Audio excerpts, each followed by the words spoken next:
Hello everyone. Recently news में आपने देखा होगा बहुत सारे मंकी पॉक्स के केसेस आ रहे हैं और डब्ल्यूएचओ ने इसे ग्लोबल हेल्थ इमरजेंसी भी डिक्लेयर किया है।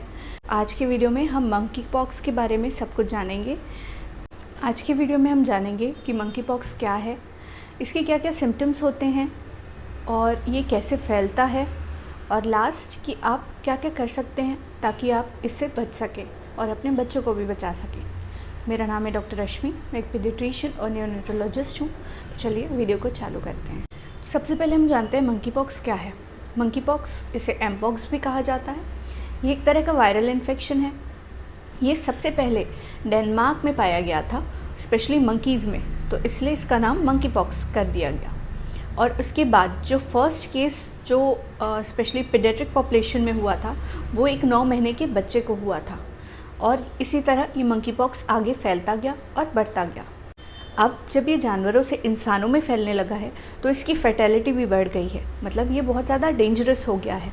और इसीलिए अभी डब्ल्यूएचओ ने इसे एक ग्लोबल हेल्थ इमरजेंसी भी डिक्लेयर किया है।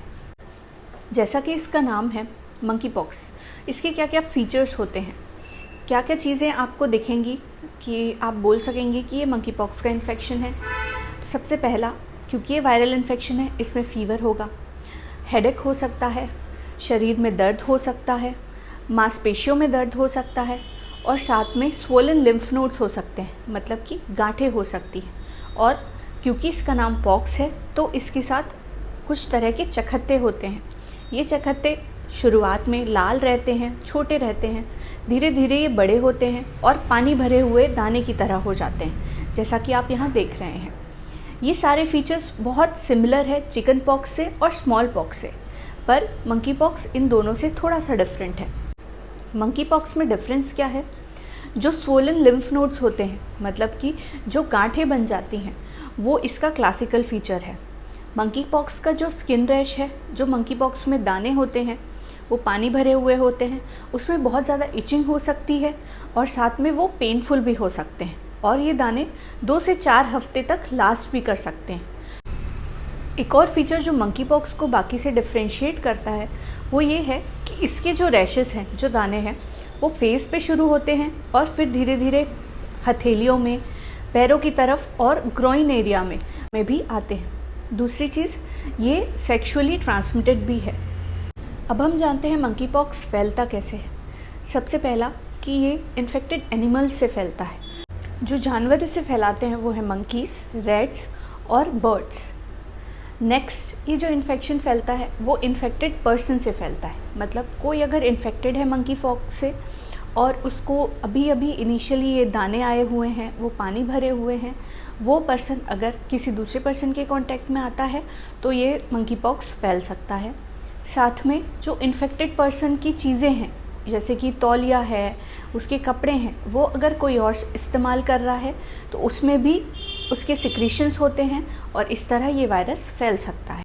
इसके क्या क्या कॉम्प्लिकेशंस हो सकते हैं। सबसे पहला है सेकेंडरी बैक्टीरियल इन्फेक्शन, मतलब इन दानों के ऊपर और एक बैक्टीरिया का इन्फेक्शन हो जाना।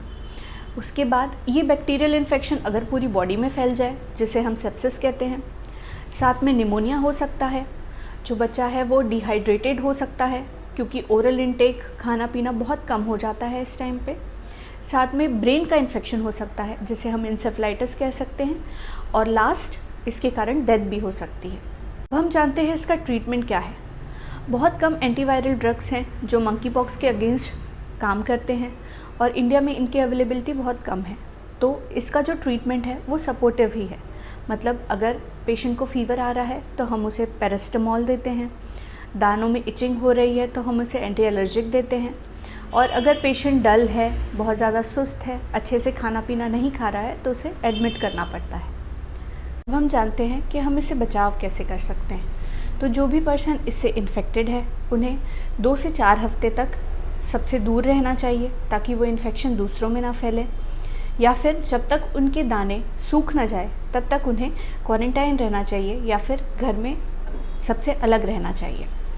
सेकेंड थिंग, हमें कंटिन्यूसली अपना हैंड वॉश करते रहना चाहिए, हमें सैनिटाइज़र का यूज़ करना चाहिए। हमें ये ध्यान रखना है कि इन्फेक्टेड पर्सन की कोई भी चीज़ें हैं, जैसे कि उनके कपड़े हैं, तौलिया है, और कोई भी ऐसी वस्तुएं जो वो यूज़ कर रहे हैं वो हम यूज़ ना करें।